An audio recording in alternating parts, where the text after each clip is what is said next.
பெண்களுக்காக எல்லா கருவறையிலேருந்து கல்லறை வரைக்கும் சலுகை. எல்லாருக்கும் ஒரு குழந்தை பிறந்துட்டாலேயே யாரும் ஆதரவு இல்லைன்னு போடாதீங்க, நான் வளர்த்துக்கிறேன். படிக்க வச்சாங்க, இலவச கல்வி கொடுத்தாங்க, அந்த கல்விக்கு தேவையான உபகரணங்கள் கொடுத்தாங்க, தாலிக்கு தங்கம் கொடுத்தாங்க. கல்யாணத்துக்கு கவலைப்படாதீங்க, தாலிக்கு தங்கம் நான் தர்றேன், படிச்சிருக்கணும். 10ஆம் கிளாஸ் படிச்சிருந்தா இவ்வளவு, +2 கல்லூரி படிச்சிருந்தா இவ்வளவு அப்படின்னு அம்மா ஃபிக்ஸ் பண்ணி அதன்படி படிப்பையும் கற்புறுத்துறாங்க. படிக்கணும், படித்தாதான் இந்த தொகை அப்படின்னு பெண் கல்வியை வலியுறுத்தி இந்த தாலிக்கு தங்கத்தை கொடுத்தாங்க. அதே மாதிரி அவங்களுக்கு தேவையான எல்லாத்தையுமே அம்மா அவர்கள் சமுதாய வளைகாப்பு நடத்துனாங்க.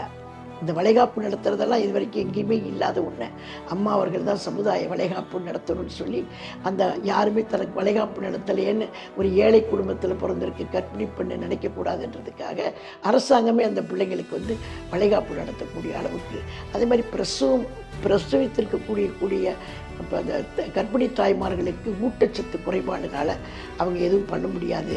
அந்த ஊட்டச்சத்து அவங்களுக்கு வரணுன்றதுக்காக 3 தவணையாக அவங்களுக்கு பணம் கொடுத்து ஊட்டச்சத்து வாங்கி சாப்பிடுங்க அப்படின்ற மாதிரி கொடுத்தாங்க.